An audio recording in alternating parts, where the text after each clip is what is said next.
Hi everybody, this is Jessica from Truth at Home. So today I'm going to talk about head covering.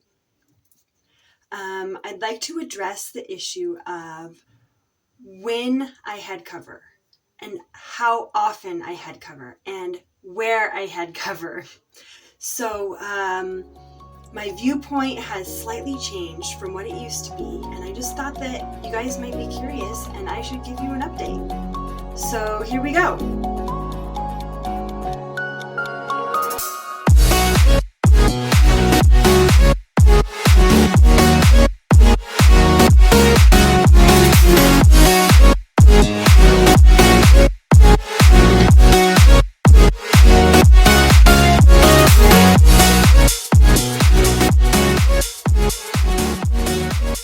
Okay, so this is what I was doing.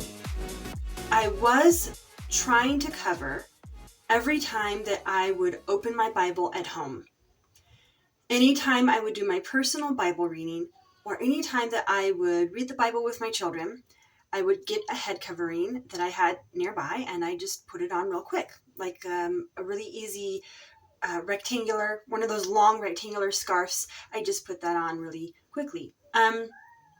Or anytime I had prayer at home with my children, like let's say we prayed before a meal, well, I would have a head covering nearby and I would put that on first and then we pray. And of course I would always cover at church. Anytime I was at church and it was a church service, then I would cover. So what's changed from between then and now is that now I pretty much just cover when I'm at the church service. And when I'm at home, I don't bother about it. So you guys may have seen me in a few videos where I wasn't wearing a head covering, and you may have wondered, okay, this is confusing because before she would put on a head covering anytime, she would do a video, or at least anytime she would do a video where she would talk about something from the Bible. And now she's not doing that anymore. And what's up, right? And so here's why I changed my mind a little bit on this. Let me see here. I just decided that, you know what? If I am going to interpret head covering to mean the head covering passage, 1 Corinthians 11, 2-16, to mean that I need to cover anytime I'm praying or prophesying, I am going to be needing to put on my head covering all day long. Putting it on and then taking it off. Putting it on and then taking it off. And I know that there are some women who wear a head covering all the time. They're full-time head coverers for that very reason. Because if you're going to be praying and talking about the Bible, which is one way of, interpreting prophesying, throughout the day, why be putting your head covering on and taking it off so many times throughout the day? That's just ridiculous. It's silly to be, doing that all the time. So why not just wear a head covering all the time and then you've got it taken care of? Well, I understand that, and I think that makes a lot of sense. And it may be that in the future I change my mind about this and I decide to do it that way. But for now, I'm approaching this more from the angle of, you know what? I think that this passage of scripture is actually referring to the church gathering. So it's not talking about praying or prophesying at any time. So you could be at home and you could be praying and prophesying, but you don't need a head covering then. But if you're at church at the official, formal church gathering, that is the context where you need to put the head covering on. And I'll tell you why I am adopting this interpretation for now. So when you go to the passage, in 1 Corinthians 11, right, it starts out by talking about head covering. And then in verse 17, it begins to talk about another subject, which is the Lord's Supper. And verse 18 says, "For first of all, when ye come together in the church," right? So it appears, when you read the whole thing, it appears as if first he's addressing head covering in the church. Then Paul is addressing the Lord's Supper in the church. And if you just continue to read down through the chapters, for example, let's get to chapter 14. It's continuing to talk about what happens in the church. Speaking in tongues in the church, prophesying in the church. For example, verse 4 of chapter 14, he that speaketh in an unknown tongue edifieth himself, but he that prophesieth edifieth the church. Verse 5, I would that ye all spake with tongues, but rather that ye prophesied. For greater is he that prophesieth than he that speaketh with tongues, except he interpret, that the church may receive edifying. Later down in 19 it says, Yet in the church I had rather speak 5 words with my understanding, that by my voice I might teach others also, than 10,000 words in an unknown tongue.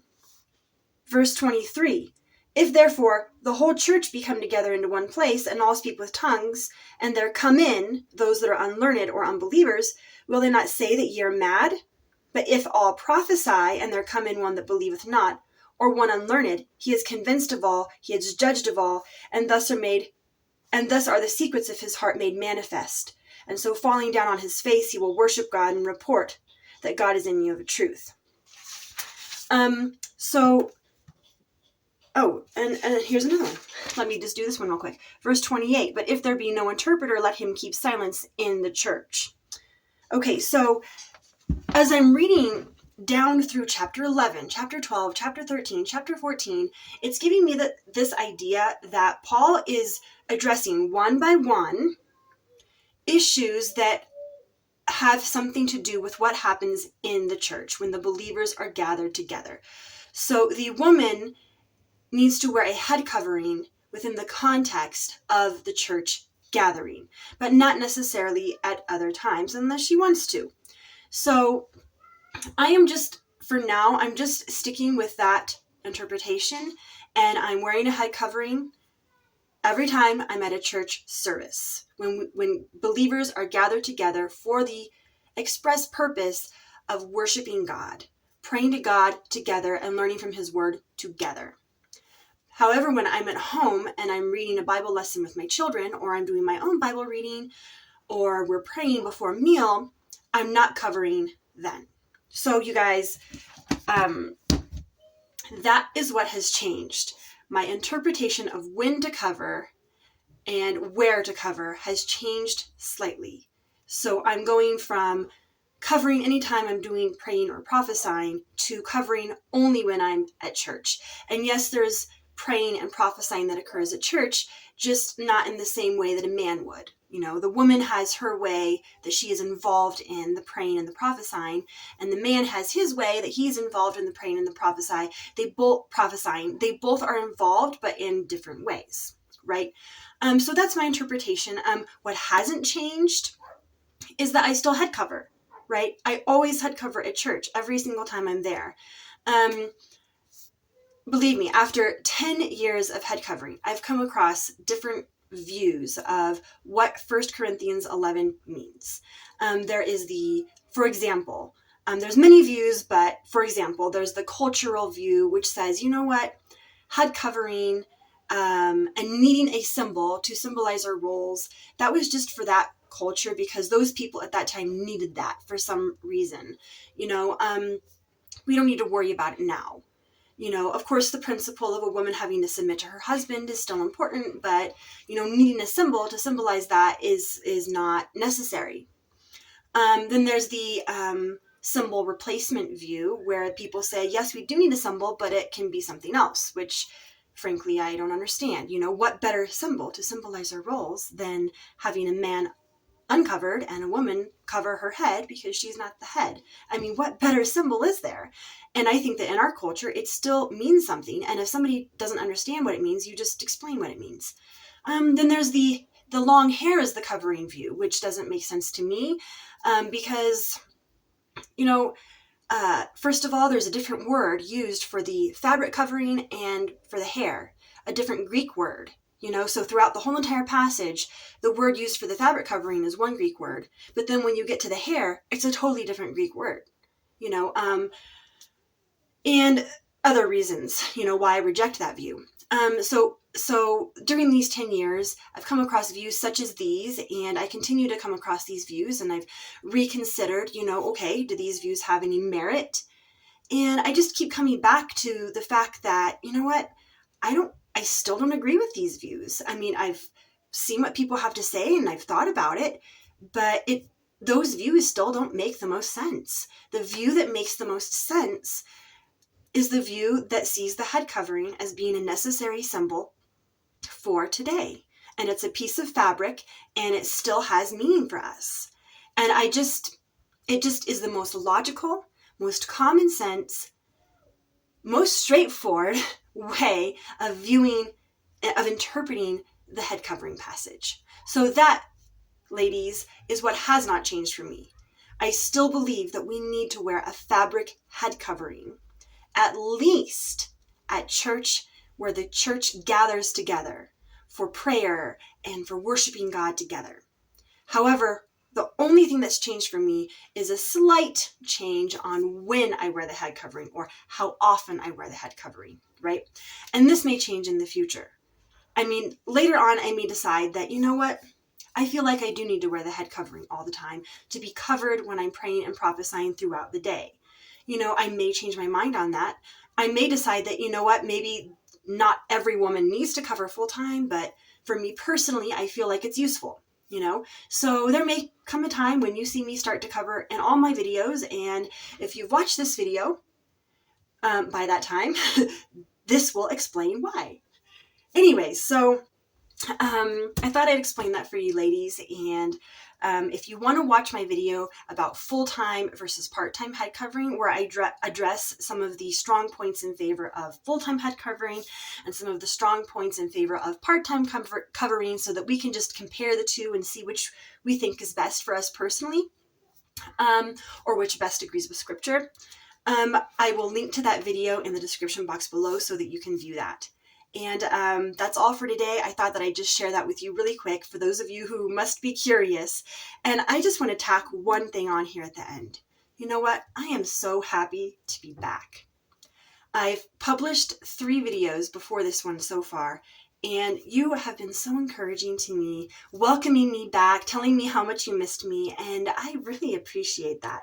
The only reason that I was away for a while was because of being pregnant and just feeling just so exhausted. I had to focus on just the basic things during that time. And that's pretty common for me to feel that way when I'm pregnant. I tend to not blog as often.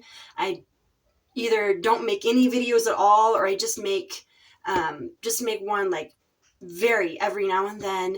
It's just that period of life for me. And as soon as I'm starting to feel better after the baby's born, usually after the baby's a few months old and not needing as much attention, I'm able to get back into blogging more and video making more. And this will probably happen again, guys. The next time I'm pregnant, you'll probably see me have to step away from video making for a while, at least not quite as often, And don't be surprised if that happens. It's just how I need to deal with things. I would rather take a little break from video making and then come back to it when I can, than just give up on it completely, So I try to use a strategy of doing things in a way that is sustainable for me, which means taking a break when I need to and then coming back when I'm able. Anyway, so I just thought I'd add that on at the end. I appreciate you all so much. I can't believe that I finally gotten to 5,000 subscribers, and it's awesome. I never thought that this channel would get that far. I'm just a simple, humble, normal, ordinary woman who is just like you, and I appreciate that you guys are interested in the things I have to say. Anyway, so that's it for today. Really and truly it is. Until next video, I'll see you then. Bye.